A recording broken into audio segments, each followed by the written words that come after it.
My name is François Cornelis.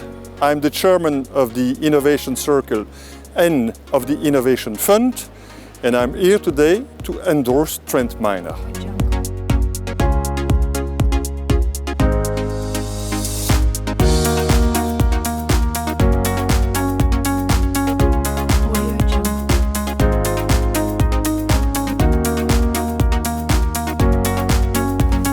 Mr. Cornelis, thank you for your time. Welcome here. In this short interview, I would like to ask you why the Innovation Fund supported Trent Miner. But first of all, I would like to have you introduce yourself. Who are you? What have been your activities in the last 20, 30 years? And what are your latest activities now? Let me tell you first that it's a great pleasure for me to be here in the setup of Trent Miner. And how happy we are to be associated with the company. I'm an engineer from Louvain, and I've spent most of my career in an oil and chemicals Belgian group called Petrofina, the last 10 years of which I was managing director of the company. The company was merged in the year 2000 with Total and Elf to become the Total Fina Elf Group, which became later on the Total Group. I became general manager of chemicals of the new group, and in those chemicals we had base chemicals with large petrochemicals plants of Petrofina and Elf Aquitaine. We had intermediate chemicals with the Elf Atochem brand and the activities of Elf, and we had specialties in adhesives, paints and resins of Total. I retired 4 years ago, and when I retired, Essentia, the Belgian Federation for Chemicals and Life Science, asked me to chair a new innovation award. What was the reasoning for the Innovation Award? It was very simple.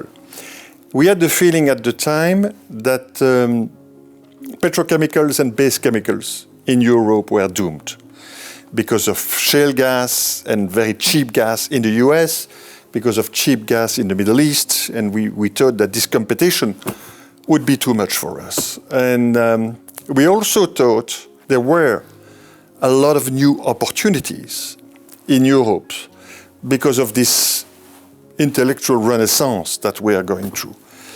And we wanted to turn the whole imagination of the chemical world in Belgium towards innovation, new products, new employments, new added value. And this first Innovation Award in 2012 had a lot of success. We had 40 applicants, and we saw many new interesting ventures coming in. So I decided to create a fund of chemical people, a fund sponsored mainly by the corporate world of the chemicals. So it's not only supported by banks, but also by the chemical companies. There are no banks, there is only one ING, but it's mainly corporate. So I went and, asked for money from my ex-friends, went to Total, I went to Solvay, I went to BASF, and all the others came in relatively easily. The Sion Industries, the Carmeuse, the Soudal, the Recticels, the Domos of this world wanted to be associated. And all in all, we collected 20 million. From then on, we had to invest. So we created a closed fund, which has a commitment to invest the 20 million in a period of 6 years and to disinvest the same amount during 6 years. Having in mind that over a period of time of 12 to 14 years, we would give back the money to the investors, plus profit, hopefully. So we have the Innovation Circle and the Innovation Fund. What I would like to hear from you is what are big economic challenges we have today according to what happened in the last 10, 20 years of your experience. What do you think are big challenges today macroeconomically? I wouldn't define what I see as big challenges. I would define it as big opportunities. I'm totally convinced that we are going through a pure technological renaissance. New materials, new processes, new technologies are being invented every day. And I think the opportunity for us is really to encourage that and to get it faster towards the customer and the use. But everybody knows that Europe is a zone of relatively high cost.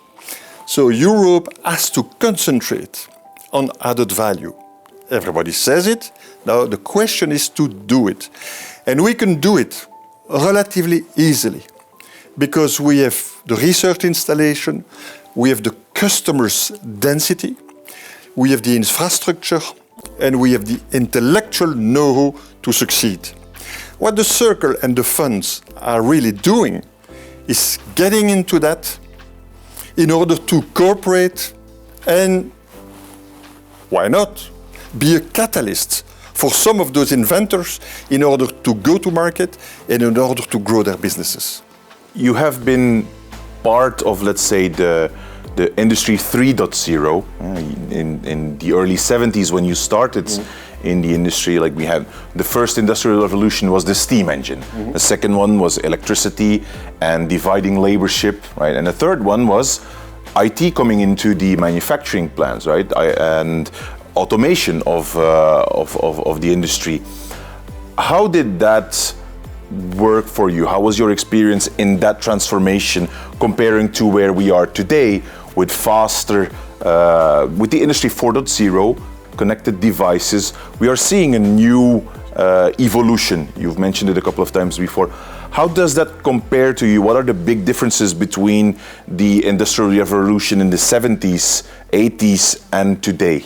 Well, that was a big surprise to us. You see, when we decided to create the Innovation Fund, we strongly believed that we would focus on 5 areas. And that those 5 areas would be material science, process science, recycling, biotechnology, and cosmetics and hygiene.